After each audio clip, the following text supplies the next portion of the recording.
Hello मेरे प्यारे नन्हे दोस्तों, कैसे हो आप सब। बच्चों, आज जो कहानी मैं आपके लिए लेकर आई हूँ वो तेनालीराम और कृष्णदेव राय की कहानी है। और कहानी का शीर्षक है मनहूस रामैया।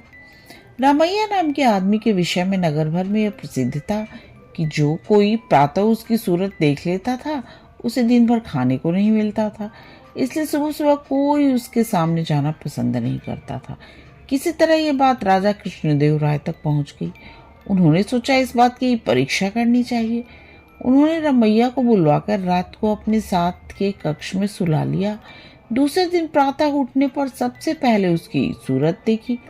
दरबार के आवश्यक काम निपटाने के बाद राजा जब भोजन के लिए अपने भोजन कक्ष में गए तो भोजन परोसा गया। अभी राजा ने पहला कौर उठाया था कि खाने में मक्खी दिखाई दी। देखते ही देखते उसका मन खराब होने लगा और वो भोजन छोड़कर उठ गए। दोबारा भोजन तैयार होते होते समय इतना बीत गया कि राजा की भूख ही मिट गई। राजा ने सोचा अवश्य रमैया मनहूस है, तभी तो आज सारा दिन भोजन नसीब नहीं हुआ। क्रोध में आकर राजा ने आज्ञा दी कि इस मनहूस को फांसी दे दी जाए। राज्य के प्रहरी उसे फांसी देने के लिए चले गए। रास्ते में उन्हें तेनालीराम मिला। उसने पूछा तो रमैया ने सारी बात कह सुनाई।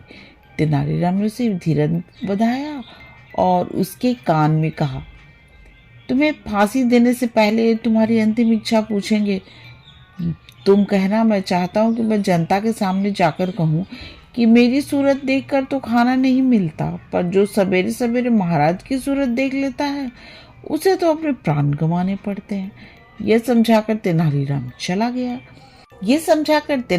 चला गया।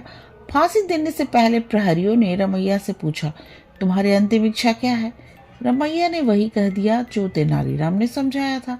प्रहरी उसकी अनोखी इच्छा सुनकर चकित रह गए। उन्होंने रमैया की अंतिम इच्छा राजा को बताई। सुनकर राजा सन्ने रह गए।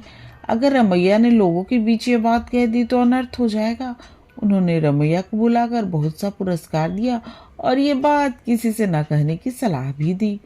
बच्चों, अगर आपको ये कहानी पसंद आई तो प्लीज़ मेरे चैनल को सब्सक्राइब करो और मेरे प्यारे नन्हे दोस्तों, आप आराम से सो जाओ और सपनों की दुनिया में खो जाओ।